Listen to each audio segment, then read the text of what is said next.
Super 6 super hit అయితే మరి జనాలకు ఆ పథకాలన్నీ పూర్తిగా ఎందుకు అమలు కావటం లేదు?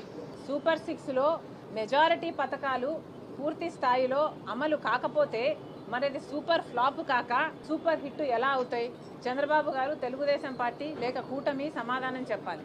నిరుద్యోగులకి 3,000 రూపాయలు నిరుద్యోగ భృతి ఇస్తామన్నారు, లేదా 20 లక్షల ఉద్యోగాలు కల్పిస్తామన్నారు. కానీ ఇంతవరకు ఉద్యోగాలు కల్పించింది లేదు.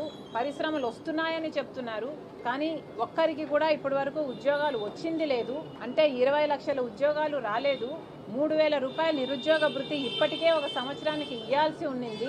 ఇప్పటికీ మన రాష్ట్రంలో 50 లక్షల మంది నిరుద్యోగులు ఉన్నారు. కనీసం సగం మందికైనా నిరుద్యోగ భృతి ఇచ్చారా? కనీసం ఒక్కరికైనా నిరుద్యోగ భృతి ఇచ్చారా? మరి ఒక్కరికి కూడా నిరుద్యోగ భృతి ఇవ్వకుండా మరి సూపర్ 6 సూపర్ హిట్ అని ఎలా అంటున్నారు? ముమ్మాటికి సూపర్ 6 సూపర్ ఫ్లాపే. అన్ని పథకాలు అంతే. మహిళలకు నెలకు 1,500 రూపాయలు ఇస్తామని చెప్పిన వాళ్ళు ఒక్క మహిళకైనా 1,500 రూపాయలు నెలకు ఇచ్చారా?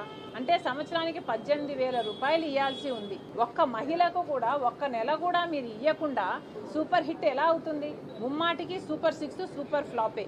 మహాశక్తి అన్నారు, శక్తివంతులను చేస్తామన్నారు. ఒక్క మహిళను కూడా మీరు శక్తివంతులను చేసింది లేదు. అన్నదాత సుఖీభవ అన్నారు, కేవలం 40 లక్షల మంది రైతులకు మాత్రమే మీరు ఇస్తున్నారు. అది కూడా కేంద్ర ప్రభుత్వం ఇచ్చే దాంతో ముడిపెట్టి మరీ ఇస్తున్నారు. ఇక పిల్లలకు ఇస్తామని చెప్పారు, ఇస్తామని చెప్పింది 15,000 అయితే 13,000 ఇస్తున్నారు. దాంట్లో కూడా 20 లక్షల మందికి కోతలు పెట్టారు. మీరే కదా చెప్పింది ఎంతమంది బిడ్డలకు ఉంటే అంతమందికి ఇస్తామన్నారు. మరి 20 లక్షల మంది బిడ్డలకు ఎందుకు అందటం లేదు?